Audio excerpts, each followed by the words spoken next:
24강입니다. 126쪽 중간쯤에 있는 종말론입니다. 오리게네스의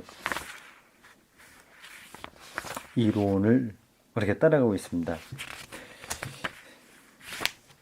종말론이에요. 오리게네스의 신학에서 마지막으로 중요한 문제는 종말론, 곧 역사와 세계의 종말에 관한 교술이다. 참, 종말은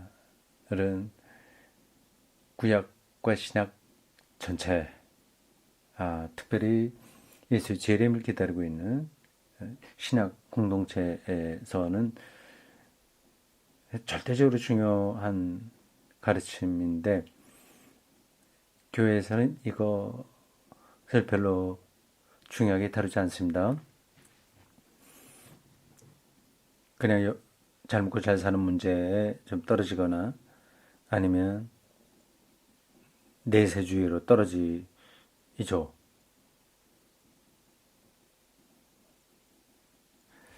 오리게네스가 어떻게 말을 하고 있는지 따라가 보겠습니다.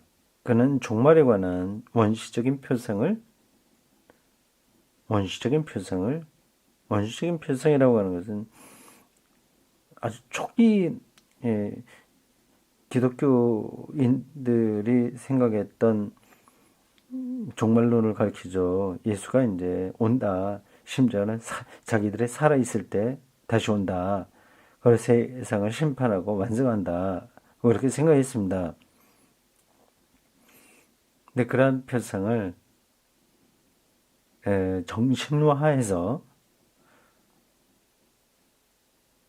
그리스도의 내림을 믿는 자의 혼에 나타나는 그리스도의 영적 현현으로 해석한다. 굉장히 관념적이죠. 헬라 신플라톤주의 영향을 받은 흔적이 역력합니다. 아주 실질적인 역사의 마지막 이런 것도 생각하지 않고 정신적인 것으로 보고 있어요. 신자들의 혼에 나타난 그리스도의 영적 현현, 이게 종말이다고 하는 겁니다. 이게 터무니없는 말은 아니긴 한데 이렇게만 머물러 있으면 기독교 신앙이 지나치게 관념화되고 개인주의화 되어버리죠. 그리스도는 반복해서 지성에 되들어온다. 다시 말해서 그리스도는 영적으로 인간의 혼 속에 들어오는 것이지. 혼. 그러면 영이라고 하는 말도 가능하겠죠. 영, 혼, 몸이에요. 근데 기독교 신학에서 이렇게 영과 혼을 이렇게 구분할 수도 있는데 보통 그렇게 하지, 정통 신학에서 그렇게 하지 않습니다. 그냥 영이라고 얘기하죠. 영과 육 이렇게 얘기하지, 영, 혼, 육 이렇게 하지 않습니다. 네, 요거는 헬라 철학적인 흔적인 거예요. 인간의 혼 속에 들어오는 것이지 육적으로 구름 타고 뇌성을 울리면서 극적으로 나타난 것은 아니다. 믿는 사람들은 종말의 완성을 정신적, 영적 체험에서 찾는다.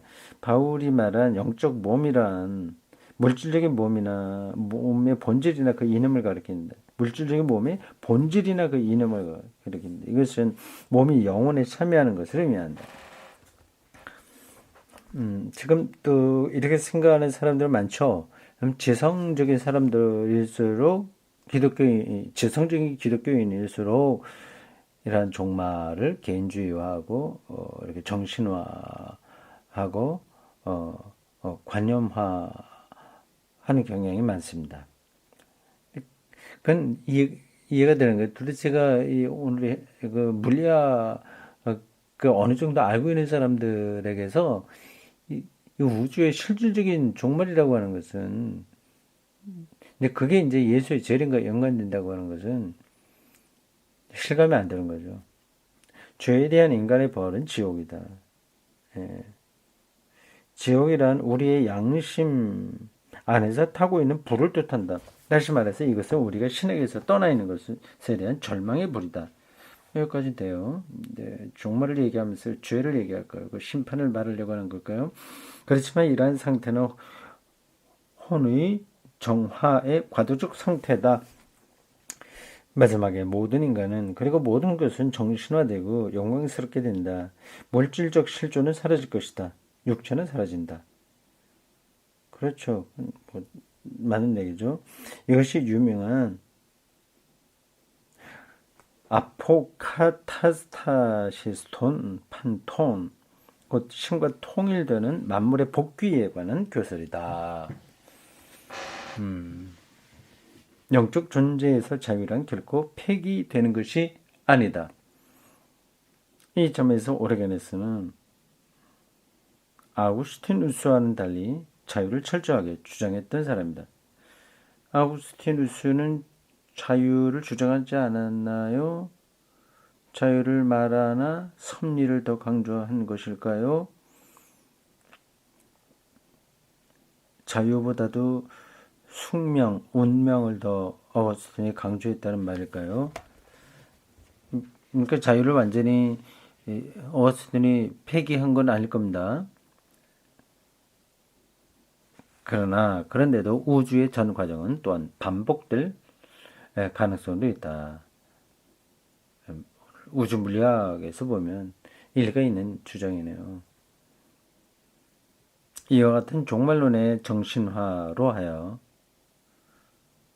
그렇게 생각하면 되겠군요. 오리게네스의 종말론은 정신화다.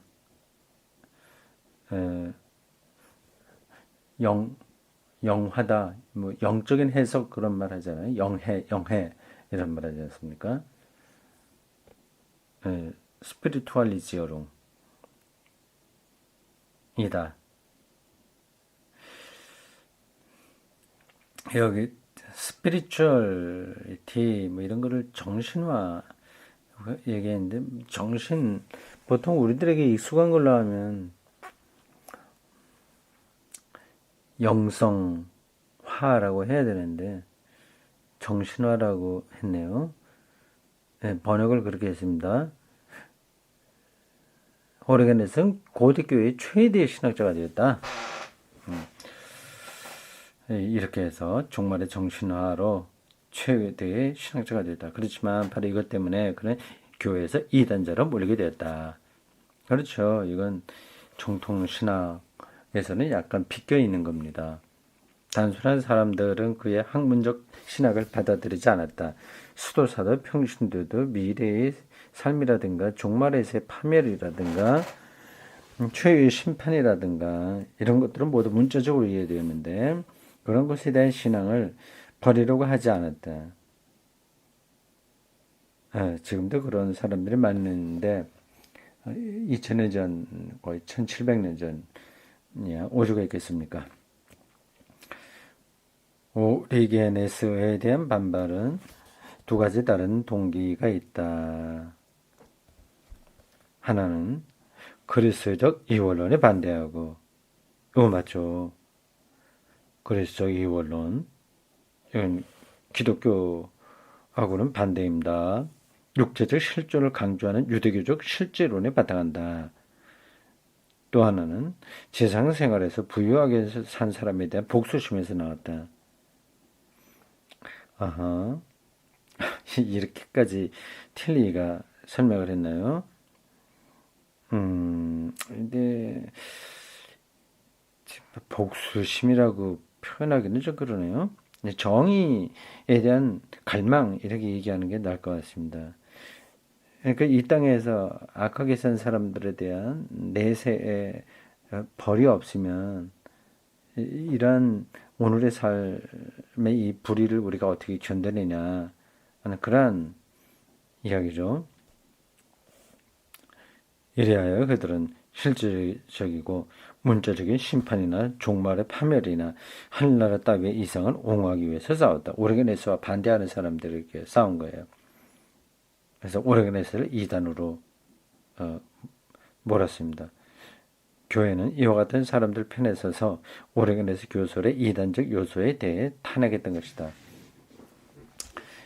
예, 오르게네스가 다 잘못된 걸 말한 건 아니지만 잘못된 것도 말한 거 있거든요. 예, 당시는 아직 기독교가 완성되지 않았을 때이니 이렇게 서로 다른 주장들이 갈등을 느끼는 건 당연합니다. 왜 지금도 기독교 교리가 완성된 건 아니죠. 어쨌든 폴 틸리는 오르게네스에 대해서 상당히 우호적인 입장에 있는 신학자로 보입니다. 그럴 수밖에. 폴 틸리는 보통 실존주의 신학자라고 얘기하거든요. 근데 오늘 현대 철학이 얘기하는 그 실존과 오르게네스가 말하는 이 정신화 뭐 이런 것들이 맞닿아 있는 거죠.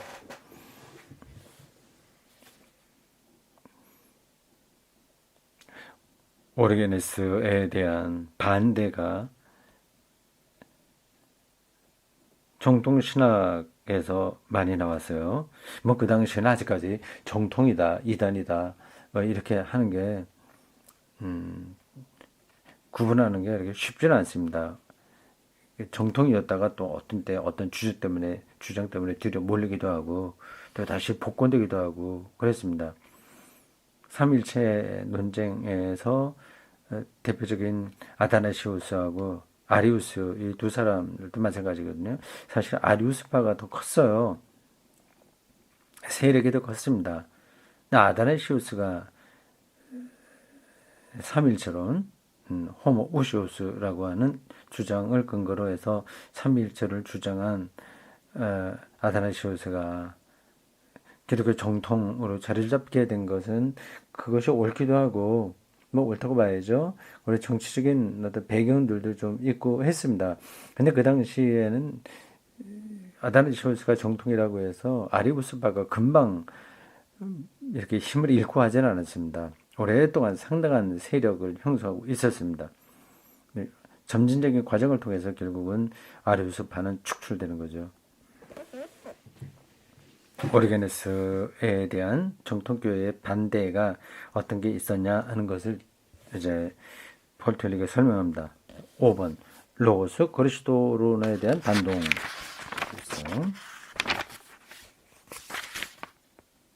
이거를 좀 빨리 하고 다음 시간서부터는 삼위일체론으로 좀 들어갔으면 좋겠습니다. 여기에 너무 오랫동안 머물러 있는 것 같아요. 자, 로고스론입니다. 이 로고스가 우리가 앞에서 여러 번 반복해서 보았듯이 그 당시에 굉장히 중요한 교회 이론 체계의 토대였어요. 요한복음에까지 들어온 걸 보면 그 사정을 우리가 알만합니다. 그러다 보니 너무 지나치게 나가죠. 그래서 교회에서 반동이 생겼습니다. 그 부분을 좀 빨리 보겠습니다. 단순한 사람들, 특히 평신도들은 오르게네스의 로고스 그리스도론을 이해하기 어려웠다. 이 로고스론은 변증가들로부터 이어받은 것이다. 그리고 그 근거는 어느 정도까지 요한복음서에서 찾아볼 수가 있다. 그런데 단순한 평신도들은 로고스론의 우주적 의미 따위에는 흥미가 없었다. 이들의 관심은 그리스도 안에서 육체를 입고 지상에 나타난 신에게 있었다. 이러한 사상을 대표한 신학자들은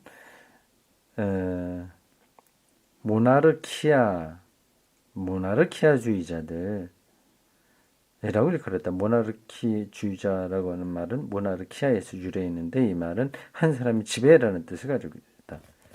몬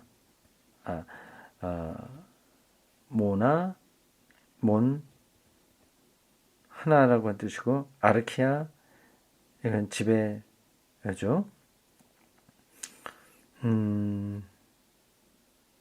왜 이렇게 불렀냐면 이들을 모나르키아주의자라고 불렀던 것은 로고스 곧 아들을 신과 나란히 하고 있는 제2의 힘으로 설정한 로고스론의 대표자들에 의해서 아들은 다만 하나의 지배자만이 아니라 곧 아버지인 신의 지배만을 인정했기 때문이다.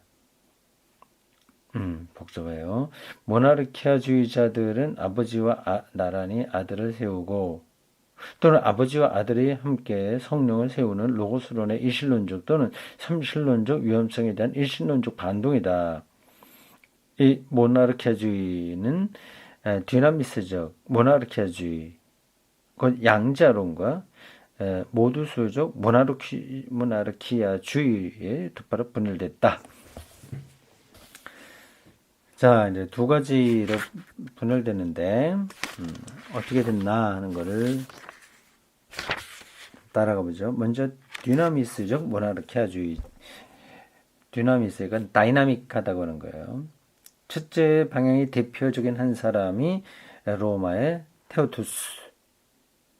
근데 그는 예수가 세례받을 때 그에게 신의 영이 내려와서 메시아적 힘, 다이나믹하다 하는 말 있잖아요. 디나미스를 받고 파견되는 하나의 인간을 보았다. 테오투스는 테오도 그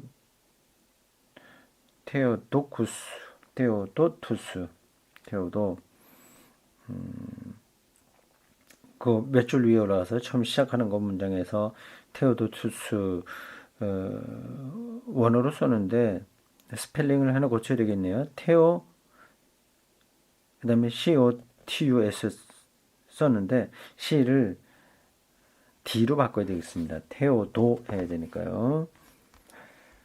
테오도투스는 로고이라고 일컫는 소아시아의 한 집단의 로고스론 반대자들과 유대를 맺고 있던 사람으로 생각된다.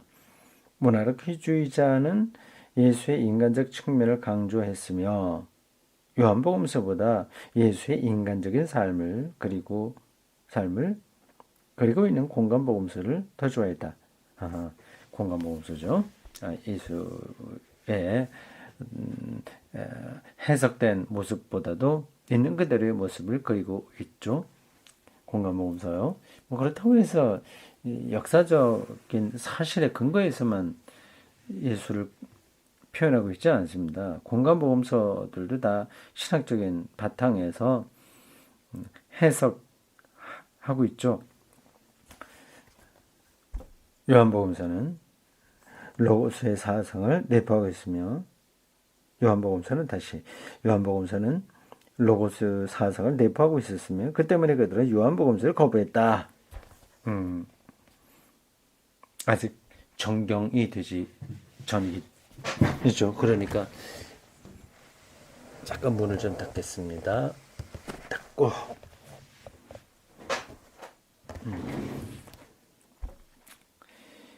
그러니까 요한복음을 거부했다. 모나르키아주의자는 텍스트에 밀착해서 성서의 알레고리적 해석을 거부하고 문자적 해석을 주장했다. 알레고리 해석 여기 초기 교부들에게 많이 행해졌던 건데 장점도 있지만 문제도 많이 있어요. 근데 문자적인 해석으로 돌아가게 되면 또 그것도 장단점이 있어요. 지금은 역사 비평적인 해석을 합니다. 어떤 의미에서 이들은 로고스의 육화보다도 예수의 인간성을 강조한 안디옥 학파로부터 중세의 양자설 그리고 현대 자유주의 신학에 이르기까지 교회사에서 보게 되는 수많은 종류의 경향의 선구자가 되었다. 따라서 예수는 로고스 또는 영에 충만해 있지만 그러나 그는 신 자체는 아니다. 이렇게 되면 이제 문제가 되는 거죠. 신 자체는 아니다.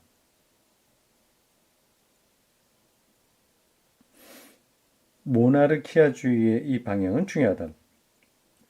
이 사상은 교회사에서 되풀이되어 나타나고 동방교회의 그 신봉자를 가지고 있기 때문이다. 이 신봉자의 한 사람으로서 사모사타의 바울이 있다. 사모사타의 바울. 안디옥의 사교라기보다도 주교라고 해야죠. 사교라고 하는 말도 되긴 하는데 일반적으로 통용되는 것은 주교입니다. 안디옥의 주교 바울 폰 사모스타 출신 바울입니다. 그에 따르면 로고스와 성령은 신의 성질이긴 하지만 페르소나 아니다. 신의 영원한 힘 혹은 잠재성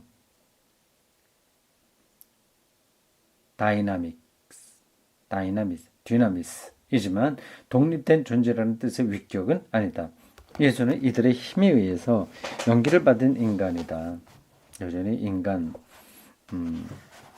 넘어설 수는 없다고 하는 거죠. 곧 로고스의 힘은 그릇 안에 들어가듯이 우리가 집 안에 살듯이 예수 안에 들어가 산다. 로고스는 예수 안에 있는 내적 인간이다. 신과 예수의 통일은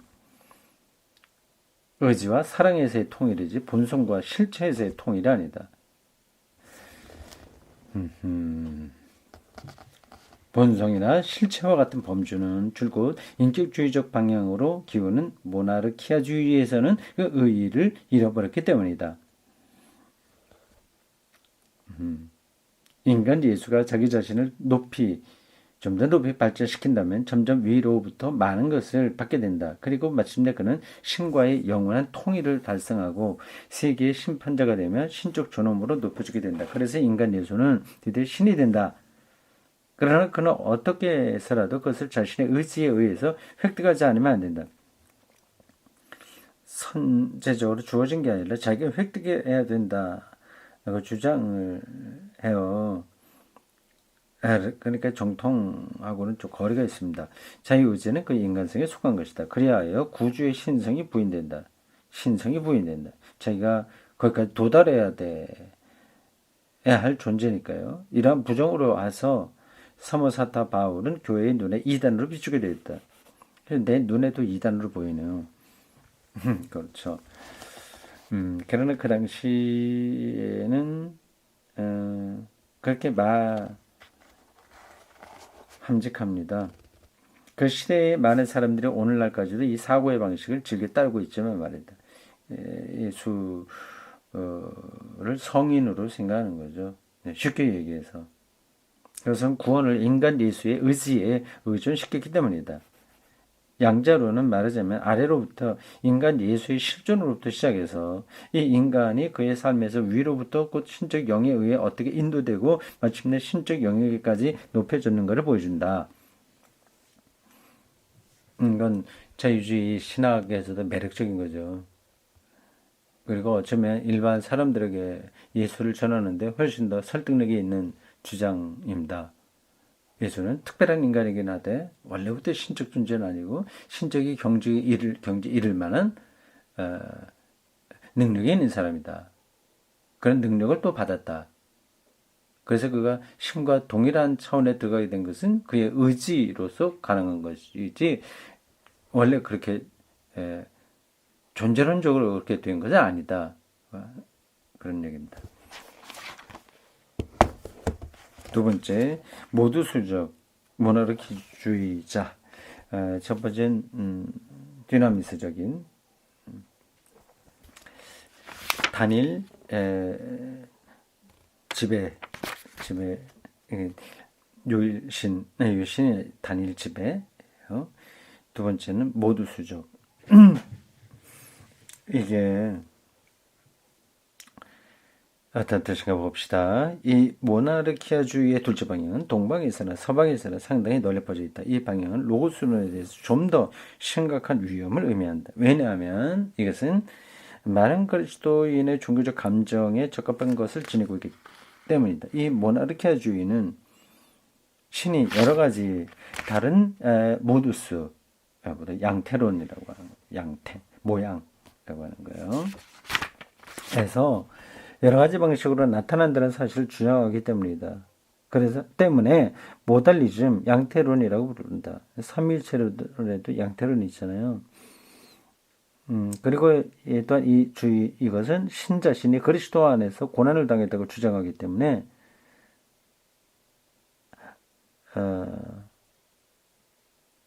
부신 순환살이라고도 일컫는다. 그리고 또 그 중심되는 대표자 사벨리우스 이름을 따서 사벨리우스주의라고도 일컫는다.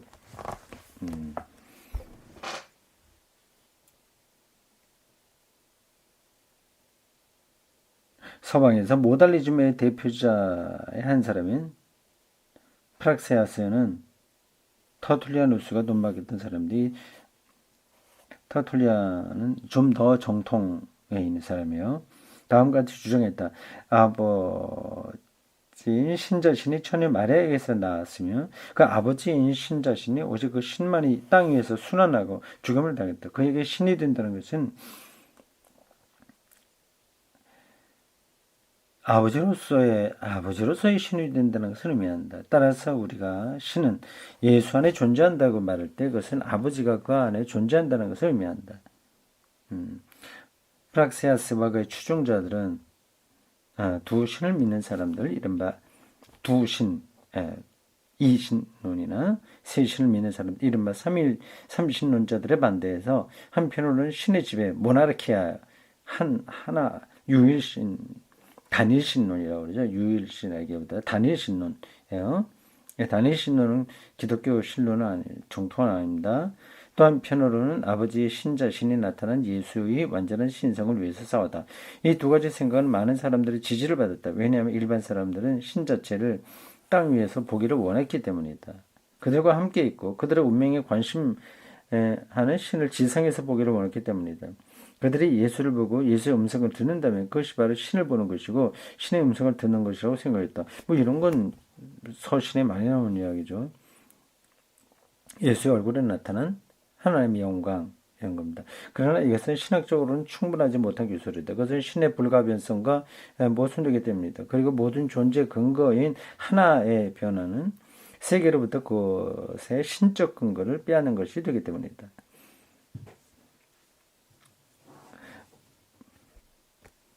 모달리즘의 중심이 되는 대표자 사벨리우스 이 사람이 가장 유명해요.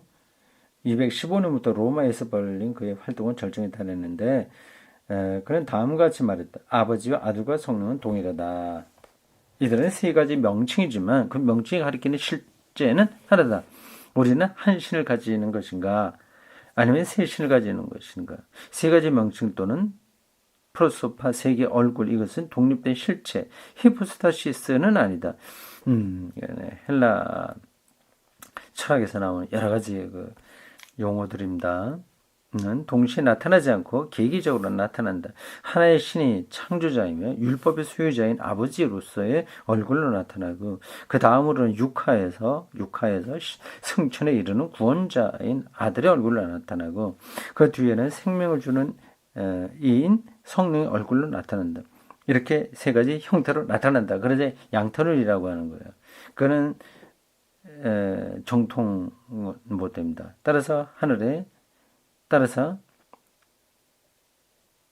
초월적이며 천상적인 삼위일체는 존재하지 않는다. 삼위일체는 오히려 역사적인 것이다. 또한 그것은 신의 경륜 또는 신의 계획이라는 뜻에서 경륜적 삼위일체성이다. 이 신학이 형성될 때 논란들은 어떤 부분에 서로 다른 것들이 교차하고 있어요. 흩어졌다, 갈라졌다, 흩어졌다, 저쪽에 이쪽하고 연결되고 그렇게 아주 복잡하게 이렇게 진행이 됐습니다. 그거는 이 인간의 역사 자체가 그런 거죠. 정치에서도 그렇고요. 서로 정파가 다른 이번에 대통령 선거할 때도 서로 다른 사람들이 있다고 합시다. 여당, 야당 뭐 등등 쭉 해서 보수, 진보해서. 근데 보수 쪽이라고 해서 다 똑같지 않고 진보라고 해서 다 똑같지 않고요. 어떤 때는 보수와 진보가 만나는 부분도 있잖아요. 그렇습니다. 저희 기독교 학자들도 다 그렇게 얽혀 있습니다. 그러다가 근거가 약한 것들은 점점 빠져나가게 된 거죠. 사벨리우스는 동일한 신이 아버지와 아들과 성령 안에서 존재하며 이 세 가지 것은 하나의 신의 여러 가지 다른 얼굴, 다른 현상, 다른 형태에 지나지 않는다고 주장하는데, 그래 양태론인데 이때 그가 주장한 것은 이것들은 모두 호모 우시오스, 곧 같은 본질, 같은 존재임을 가진다는 것을 의미한다. 여기는 또 정통과 맞는 거 호모 우시오스라고 하니까요. 동질론이라고 하는 거요. 예수와 하나님은 동질이다. 그러나 다른 형태를 나타낼 뿐이다 하는 거죠.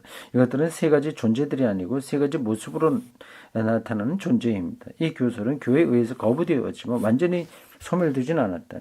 그 영향은 어거스틴의 유일신론의 강한 주장에 나타나며 또한 그를 통해서 서방교회의 신학 전체에 계속 작용했다. 호모 우시오스라고 하는 거예요. 모달리즘은 로고스 그리스도론과 대립했다. 아주 선제적인 그 정신, 이성, 이 예수의 혼과 일치된다고 하는 로고스 그리스도론이니까 그렇게 좀 상반되는 거죠. 그리고 오르게네스주의 사상과도 대립했다. 그래서 이 대립으로부터 작은 이오타, 요거 헬라어에 나오는 그 스펠링입니다. 한 글자를 둘러싼 싸움, 곧 호모우시오스와 호모이우시오스 가운데 이가 들어가잖아요. 그 요타예요. 에 관한 싸움이 전개됐다. 근데 호모우시오스는 동질론이고요. 호모이우시오스는 책에는 이질이라고 되어 있지만 이질이 아니라 유질입니다. 유질. 이질은 헤테로우시오스예요. 그러니까 요거는 아마 번역자가 잘못한 건지 아니면 이걸 학생들 수업할 때 받아 쓴 학생들이 잘못한 건지 모르겠지만 아마 학생들이 잘못했다고 하더라도 번역자는 그거를 정확하게 했어야 되는데 아마 번역자가 잘못한 것으로 보입니다. 송기덕 선생님 다른 거 번역하느라고 수고하셨는데 여러분 틈틈이 조금씩 오류가 있어요. 어쩔 수 없습니다. 호모 우시우스와 호모 이우시우스 유질론에 관한 동질과 유질의 싸움이 전개됐다. 그러나 그것은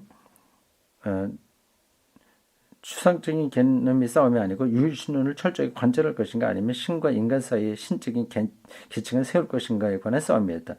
이 세 가지는 머릿속에 넣어두세요.